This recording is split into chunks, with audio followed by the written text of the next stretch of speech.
Chapter 3. On 20th January 1997, Bill Clinton reasserted in his inaugural address that in the last 100 years, the promise of America exploded onto the world stage to make this the American century. He further stated that we will redeem the promise of America in the 21st century, with the USA standing at the head of a whole world of democracies. Yet, in the same address, the president also spoke of a run-down American model, a fractured, broken-down democracy, heading, if they were not careful, for a major political catastrophe. What is it to be, then? An Americanization of the world, or the disorders of a pseudo-third worldism extending to assume planetary proportions? And what is an American century anyway? And what, we may even ask, is America? To this latter question, Ray D. Bradbury was fond of replying, America is Rembrandt and Walt Disney. Yet when Bill Gates, the Get Wired man, recently wanted to spend some of the pennies he'd been putting aside, he bought not a Rembrandt, but the manuscript of Leonardo da Vinci's Codex Leicester. Perhaps because the United States is, in the end, more Italian than Dutch, German, Russian, Hispanic, or even WASP. Because, as everyone knows, America was discovered towards the end of the Quattrocento by the Florentine navigator Amerigo Vespucci and the Genoese Christopher Columbus, at a time when other Italians, such as the Genoese Leon Battista Alberti, were introducing the West to perspectival vision. Now, the ever-changing skyline of the historic rush towards the American West is the line of the horizon, the vanishing point of the Italian Renaissance, in the strictest sense of the term perspectiva, which means seeing through. The true hero of the American utopia is neither the cowboy nor the soldier, but the pioneer, the pathfinder, the person who takes his body to where his eyes have been. Before eating up space, with a voracity unique in the history of human migrations, the pioneer eats it up with his eyes. In America, everything begins and ends with covetousness of the eyes. In 1894, the historian Frederick J. wrote, American social development has been continually beginning over again on the frontier. This perennial rebirth, this fluidity of American life, this expansion westward with its new opportunities, its continuous touch with the simplicity of primitive society, furnish the forces dominating American character. The frontier is the line of most rapid and effective Americanization. The wilderness masters the colonist. Even today, we old European continentals find it difficult to imagine a state at peace which would deny any constant strategic value to its geographical localization, a nation that would merely be a series of virtual trajectories, heading off at great speed towards an unpopulated horizon. From the beginning, the dimensions of the American state were unstable because they were more astronomical than political. It is because the Earth is round that the European flotilla discovered the New World on the course which led west to Japan and China. It is again because of the roundness of the planet that the ever-changing skyline of the pioneers can never be reached, that it slips away and endlessly recedes as they approach it. It is merely a delusion, an evanescent optical illusion, not so much an appearance as a trans-appearance.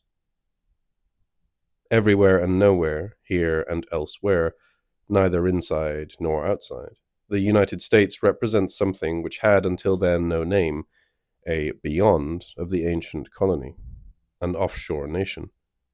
America bears no real relation to the old diaspora or migration of the nomad of former times who, while advancing rapidly across the treeless plain, frequently turned around to familiarize himself with the lie of the land by which he might return.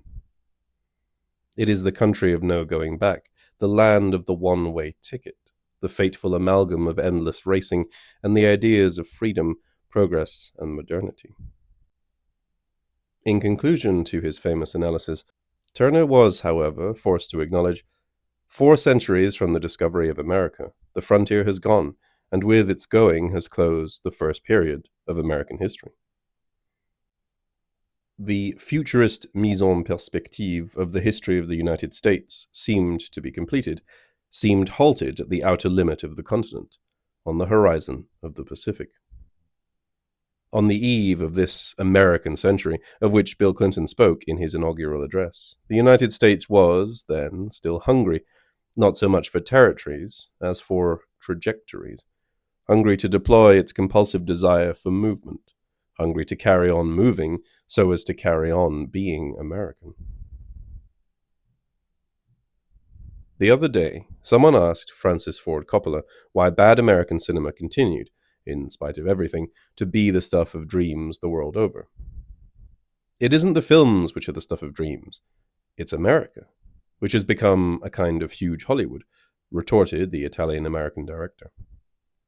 There are films you are tempted to walk into because you believe they are three-dimensional.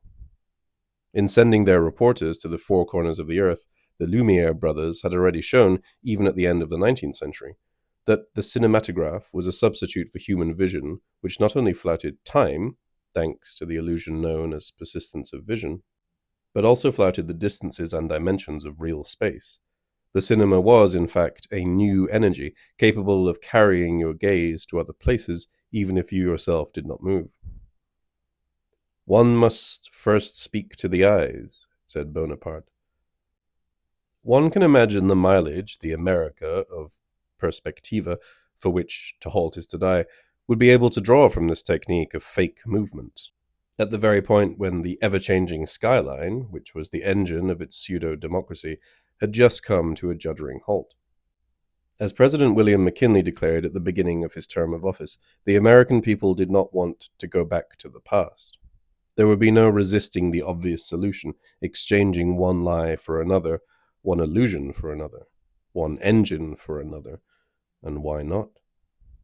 Since there was no longer a horizon towards which to rush, they would invent fake ones, substitute horizons. The American people would be satisfied. It would not be going back into the past. It would carry on moving towards a beyond. McKinley also declared that if America elected him, it did so because it was happy to become an industrial nation. The second part of American history begins not only in the east of the continent, in the mechanical factories of Detroit, where production line working came into operation at the Ford plant around 1914, but also in the west, when, in 1903, a certain Mr. Wilcox registered a development of 700 inhabitants in the state of California, which Mrs. Wilcox immediately named Hollywood because, as she remarked, Holly brings good luck. It was to be in this outlying suburb of Los Angeles that the American nation was to pursue, by other means, its endless race, its journey of no return. With westerns, trail movies, road movies, burlesques, musicals, and its most recent productions, such as the Speed series, it created a cinema of acceleration, capable of restoring the highest velocity to an authentic Americanization. Though at the time American cinema could not be nationalized, as Soviet cinema was, Hollywood nonetheless lived under close political and ideological surveillance. From Will Hayes, the Tsar of censorship in the 1920s, through the years of William Randolph Hearst's all-powerful press influence and pressure from the upper echelons of the police forces, influential army chiefs, civil and religious leagues, etc., right up to the sinister 1950s, the dark years of McCarthyism.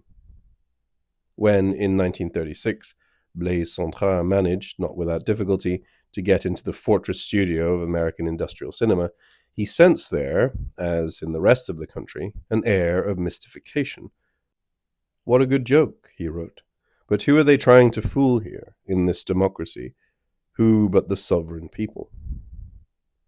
If we believe Turner's analysis when he speaks of that frontier effect which is productive of individualism, and when he argues that complex society is precipitated by the wilderness into a kind of primitive organization based on the family, on survivor groups, the tendency is antisocial, then industrial cinema, by upping its false frontier effects to the point of overdose, must inevitably generate social collapse and the generalized political debacle we find at this American century end.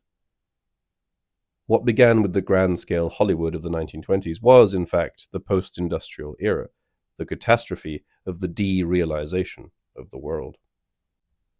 For the leaders of the time, the push west was now merely some vague cowboy movie, a trompe-l'oeil frontier. However, very real migrants, deceived by this optical illusion, still continue to charge towards the Pacific in droves. Things came to such a pass, indeed, that in the early 1930s, California had to cut itself off from the rest of the Union to avoid being submerged by the tide of humanity. It was ringed by the blockade, with 3 divisions of police officers patrolling the frontiers, which had now become internal frontiers, of Oregon, Arizona, and Montana. And we should not forget also the mass raids on Mexicans, who were, it was felt, taking the bread from the mouths of jobless Americans, and their brutal deportation. Indigents, tramps, people of color, lone women, abandoned children, the sick and the infected were pushed back or pitilessly interned in camps in the desert, health criteria here becoming mingled with social and racial prejudices.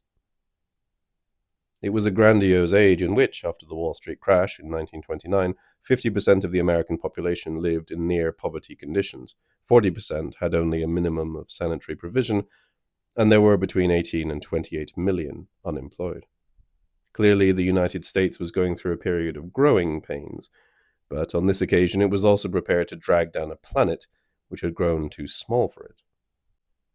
Government by technocrats was soon to follow, in the form of the New Deal with Franklin Delano Roosevelt, who was dubbed the New Moses, because he led his people out of the desert of poverty, before leading them into a total war in January 1943 at Casablanca.